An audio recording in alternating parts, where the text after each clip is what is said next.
Welcome to our latest Socrates Cafe, and I promise I won't tickle you. My name, oh, you already said my name. Well, my name is Christopher Daddy. Phillips, and you are? Cali Phillips. Cali Phillips. Fears. Daddy, yeah, Daddy. Cali, why do we all have fears that others consider weird? Like, you were downstairs blowing a balloon, blowing it up and up and up, and I was like starting to get a little scared that it was going to pop, and my heart started beating. It's just, guess what, Daddy? What?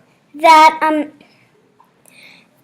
there is a certain amount of air that a balloon can hold, Right. so it doesn't pop.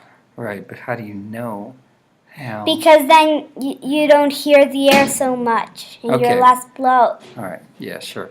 But why am I afraid of that? And like, what's something that you're afraid of that I'm not afraid of? That. You're not afraid of that, right? Yeah. You're not afraid of that. But you're afraid of like those big paper mache things that in Mexico are called what? So. Mojigangas. You call them scaries. Yeah. Even though they're just men, some Beside usually them. pretty short. They like bend. Daddy, and they bend over, and that scares you. Yeah. So much that you don't even like to go to the plaza. So why does that scare you and it doesn't scare me? Because you understand What? that it's just men inside. Who else isn't Well- scared of them? Sibby, And how old is Sibby? 2. 2. Why is that? Like, why am I afraid of something that doesn't scare you, like a balloon maybe gonna pop, and something like a mojiganga, those big dolls that men walk in, don't scare the little Sibby, but do scare Callie.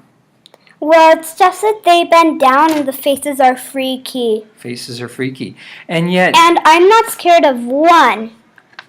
that's right. There's one that you're not scared of, and what did you have to do to not be scared of it? Meet the person inside. Does that always work, or just sometimes?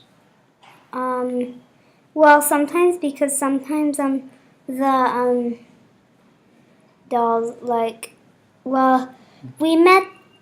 did you meet the skull one? The skull one, that's pretty freaky. Yeah, so I can never get used to that one because it freaks me out. But guess what? Someday you won't be afraid of it anymore. What? Like, used to be afraid of dogs, and now? No. No, how come? What happened? I overcame it How? by petting them and having dog fairs. And like, I know adults who, like, when the airplanes in the sky start going like this, they start going and grabbing the seats and their face turns white. But you don't mind. Sometimes I do. And, well, I'm afraid of the planes that go round and round. Which planes do that? Some planes, like simulators. Simulators, wow. So how do we decide what's something we should fear and something probably we shouldn't? I don't know. Is there a way? Like, how did you decide what dogs, like, maybe to be a little, not to get too close to, and which ones was perfectly okay to get close to? So I asked the owners. Yes, the owners, it's okay to pet. What other signs did you look for in a dog? Waggy tail, waggy tails. ears. A dead giveaway. No red eyes, because some with red eyes are mean. No way. Really? Yeah. I've never even seen a dog with red eyes. I have. Huh. So, like, I noticed some adults can get really judgmental of kids who are afraid of dogs, and yet I know adults who are afraid of dogs. I know adults who are afraid of heights. I know adults who are afraid of airplane flights, and yet they can be so judgmental of kids just because kids have fears that they might not have. What do you think about that? I don't know. Because you don't seem to judge people. You seem to let them be afraid of what they want to be and Yeah. not be afraid of one. Yeah. But is it good to be afraid of the mojigangas, like those big dolls, if it keeps you from going to the plaza to play?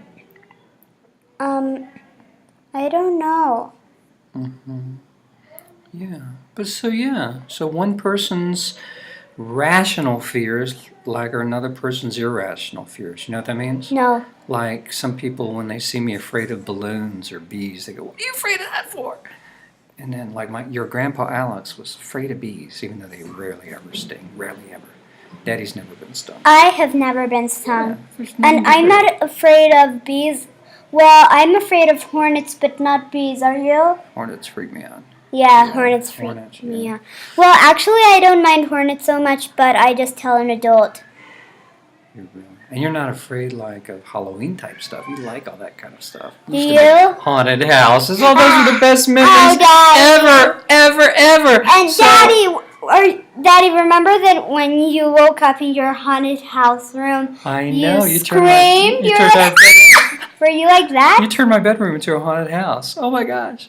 Well, I think that's an interesting thing. We don't have to arrive at answers, but we arrive at some cool questions. So one person's rational fear is another person's irrational fear, right? Yeah. What's an irrational fear? Like people think you don't have any reason to be afraid. Is that a rational fear? I mean, it depends. I mean, some people are worried like they could just get nervous even going out in public. Yeah. You know? But I think it's important to be understanding of one another's fears, because being understanding and even talking about why we fear what we do, we can sort of find out what is something good to fear and something not so good to fear. But we have to talk about it. We have to be have somebody who doesn't judge us so harshly and fiercely, I think. And slowly but surely we decide what are good things to fear and what are not. So until next time, boo! Daddy!